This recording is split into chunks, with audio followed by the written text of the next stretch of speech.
जय शिव शंकर भोलेनाथ की। जय हो पार्वती मैया की। क्या गंगा में डुबकी लगाने से पाप धुलते हैं?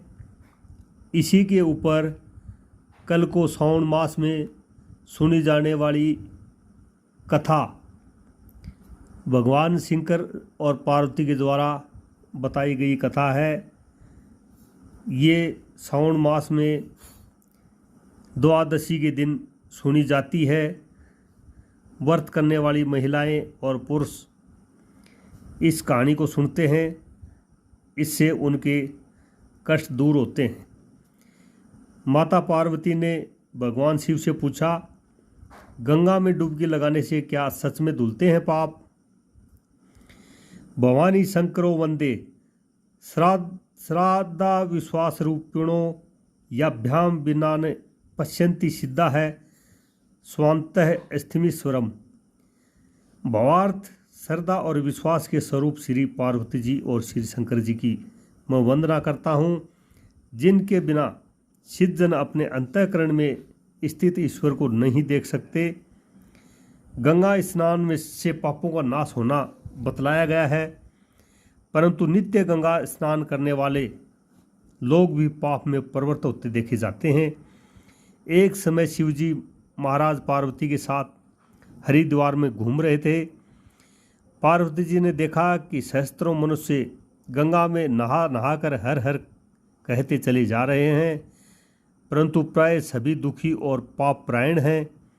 पार्वती जी ने बड़े आश्चर्य से शिवजी से पूछा कि हे देव, गंगा में इतनी बार स्नान करने पर भी इनके पाप और दुखों का नाश क्यों नहीं हुआ? क्या गंगा में सामर्थ्य नहीं रही?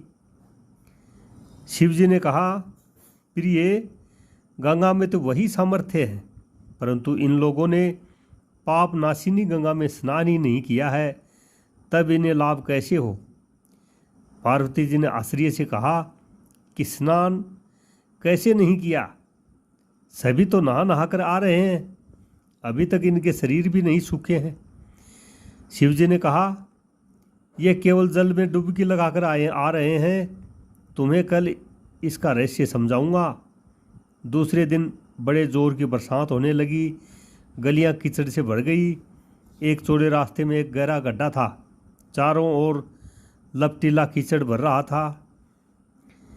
शिवजी ने लीला से ही वृद्ध रूप धारण कर लिया और दीन विवश की तरह गड्ढे में जाकर ऐसे पड़ गए जैसे कोई मनुष्य चलता चलता गड्ढे में गिर पड़ा हो और निकलने की चेष्टा करने पर भी न निकल पा रहा हो।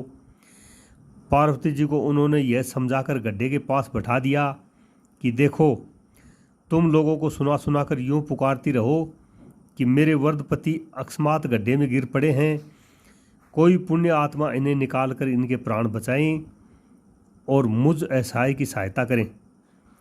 शिवजी ने यह और समझा दिया कि जब कोई गड्ढे में से मुझे निकालने को तैयार हो, तब इतना और कह देना कि भाई, मेरे पति सर्वथा निष्पाप हैं, इन्हें वही छुए जो स्वयं निष्पाप हो।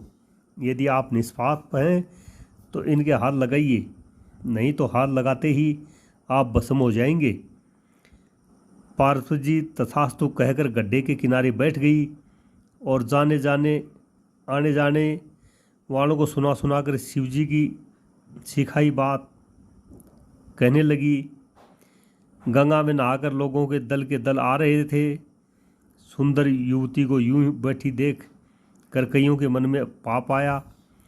कई लोग लज्जा से डरे तो कईयों को कुछ धर्म का भय हुआ, कई कानून से डरे।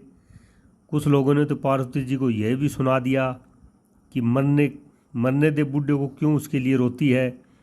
आगे और कुछ दयालु सचरित्र पुरुष थे, उन्होंने करुणावश होकर युवती के पति को निकालना चाहा, परंतु पार्वती के वचन सुनकर वे भी रुक गए।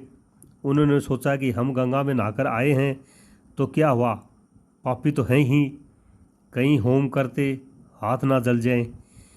बूढ़े को निकालने जाकर इस स्त्री के कथानुसार हम स्वयं भस्म न हो जाएं, किसी का साहस नहीं हुआ। सैकड़ों आए, सैकड़ों ने पूछा और चले गए। संध्या हो चली। शिवजी ने कहा, पार्वती, देखा आया कोई गंगा में नहाने वाला।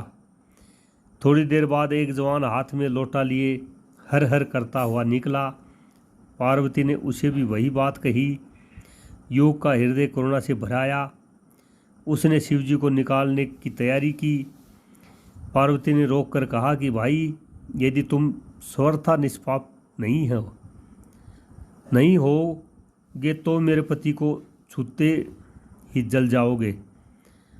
अगर आप निष्पाप हैं तो ही मेरे पति को निकालना। उसने उसी समय बिना किसी संकोच के दृढ़ निश्चय के साथ पार्वती जी से कहा, माता, मेरे निष्पाप होने में तुम्हें संदेह क्यों होता है? देखती नहीं मैं अभी गंगा नहाकर आया हूँ। भला गंगा में गोता लगाने के बाद भी कभी पाप रहते हैं क्या? तेरे पति को निकालता हूँ। युवक ने लपक कर बूढ़े को ऊपर उठा लिया। शिव पार्वती ने उसे अधिकारी समझकर अपना असली स्वरूप प्रकट कर उसे दर्शन देकर कृतार्थ किया। शिव जी ने पार्वती से कहा कि इतने लोगों में से इस एक ने ही गंगा स्नान किया है। इसी दृष्टांत के अनुसार जो लोग बिना श्रद्धा और विश्वास के केवल दंभ के लिए गंगा स्नान करते हैं, केवल दिखावे के लिए करते हैं, उन्हें वास्तविक फल नहीं मिलता। परंतु इसका यह मतलब नहीं कि गंगा स्नान व्यर्थ जाता है। विश्वास के साथ किए गए गंगा स्नान का ही फल मिलता है। वास्तविक फल उसी को मिलता है जो विश्वास के साथ गंगा स्नान करता है। विनिश्चितम वदान्ति तेन अन्यथा बचांसी में हरि नर भजंती ये तिंदुस्त्रम तरंती ते। भावार्थ, मैं आपसे भली भांति निश्चित किया हुआ सिद्धांत कहता हूँ। मेरे वचन अन्यथा मिथ्या नहीं है कि जो मनुष्य श्री हरि का भजन करते हैं वे अत्यंत दुस्तर संसार सागर को सहज ही पार कर जाते हैं।